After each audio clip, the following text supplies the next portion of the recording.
নমস্কার বন্ধুরা, দেখুন চাকরির পরীক্ষার জন্য ভেরি ইম্পর্টেন্ট একটি জিকে ক্লাস। তো প্রথম প্রশ্নটি কি বলেছে দেখুন, যে বাংলায় এশিয়াটিক সোসাইটি কে প্রতিষ্ঠা করেন? Option A William Jones, B drinkwater Bethune, C David থিয়ার এবং ডি হচ্ছে লর্ড রিপন।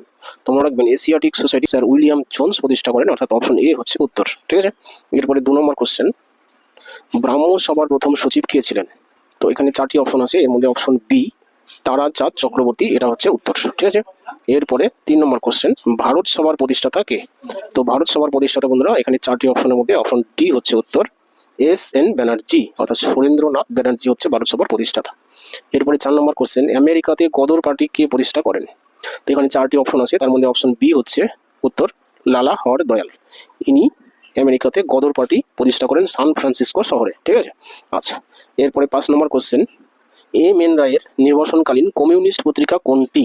তো এটার অ্যান্সার হচ্ছে বন্ধুরা 4টি অপশন মধ্যে অপশন সি, কি ভ্যানগার্ড।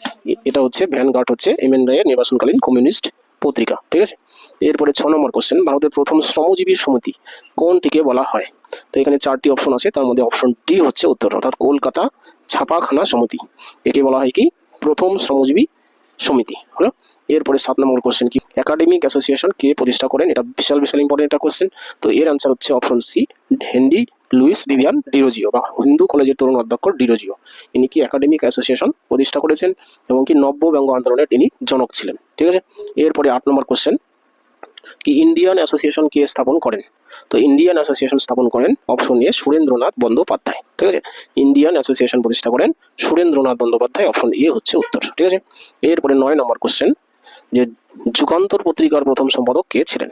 তো এই 9 নম্বর প্রশ্নের 4টি অপশন আছে, দেখুন বারীন্দ্র ঘোষ, বিপিন চন্দ্র পাল, যতীন্দ্রনাথ মুখোপাধ্যায় এবং কি উল্লাসকর দত্ত। এই 4টি অপশনের মধ্যে কোনটি অ্যান্সার হবে সেটা কমেন্ট সেকশনে আমাকে জানাবেন। ঠিক আছে, তাহলে এই হলো আজকের জিকে ক্লাসটি ভালো লাগলে অবশ্যই লাইক কমেন্ট শেয়ার করবেন, নতুন বন্ধুরা চ্যানেলটি সাবস্ক্রাইব করে রাখছি বন্ধুরা, থ্যাংক ইউ।